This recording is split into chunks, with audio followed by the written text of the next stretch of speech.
All right, joining us now, California Congressman Darrell Issa. Congressman, it's nice to see you again. Thank you so much for being here. Well, thank you. The previous segment reminds me that it was 1968 when 2001: A Space Odyssey came out, and it was about AI going rogue and killing people. It's not a new thought. What the reality is, now that AI is here, it is one of the tests that you have to do, just as you would have had to do that in that unmanned space situation, or you're going to have to do it in the case of aircraft in advanced autopilots, because AI is certainly going to help us be better in the air and safer in the air, because it can make decisions faster, just as our autopilot today can fly the aircraft straight and level better than most pilots. When I hear the military walking back these comments, Congressman, my question to you is more about who we can trust, who's giving us the right information, right? There have been issues with the FBI, the CIA, even the Department of Justice. So now we're talking about the Air Force here, and they're saying, oh, no, that didn't happen. But I always kind of feel like there's a kernel, pardon the pun, of truth every time there, a story comes out. And some people are raising their eyebrows at this. Well, you should raise your eyebrows, because use of AI is new. There are going to be mistakes, and there's going to have to be a careful rollout. But there's no question at all, when you look at AI's ability to alleviate tasks that are being done by human beings and not done as well, such as drafting questions and answers for our panels before us. We're now using AI to suggest the starting questions, and it's very effective. Congressman, I want to listen and have you listen to this soundbite from lawmakers weighing in on some of the threats. Take a listen.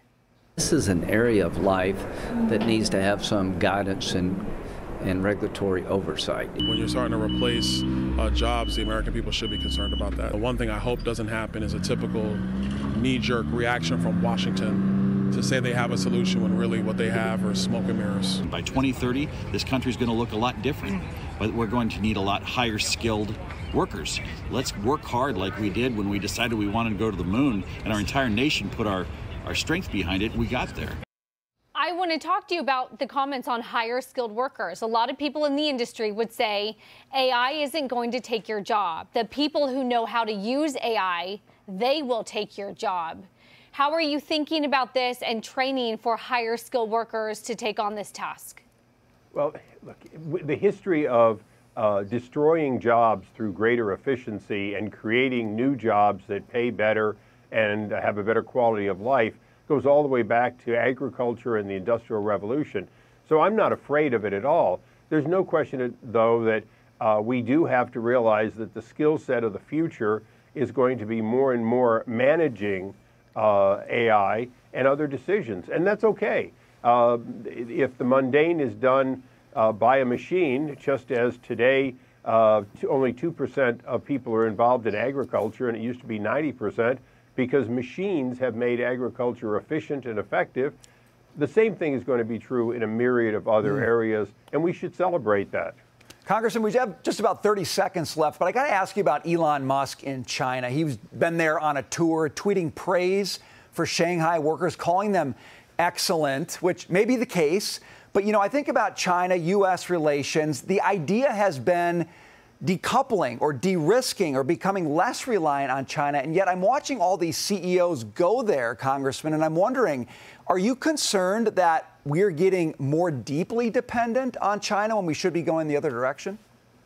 Well, I think for Elon Musk and for Tesla stock, such a great deal of it depends on sales of products in China, made in China. And that is a risk, potentially, that they could nationalize it in some other way, push him out.